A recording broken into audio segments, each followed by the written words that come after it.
Polemik hasilan ijazah Presiden ke-7 RI Joko Widodo kian memanas hingga menyeret Universitas Gadjah Mada.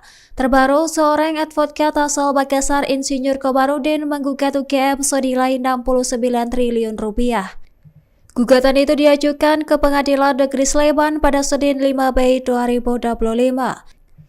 Sementara itu, Komarudin meminta UGM membuktikan keabsahan dokumen akademik Jokowi. Hal itu termasuk skripsi, lokasi kuliah kerja nyata, dan data seleksi penerimaan mahasiswa baru semasa Jokowi kuliah. Ia menegaskan tidak ada muatan politik, hanya tuntunan transparan demi kepentingan publik.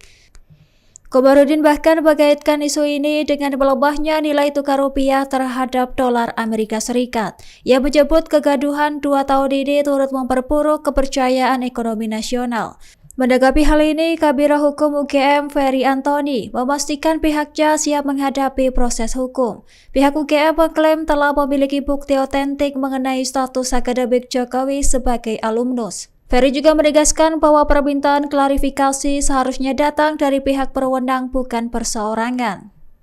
Download Tribun X sekarang, menghadirkan lokal menjadi Indonesia.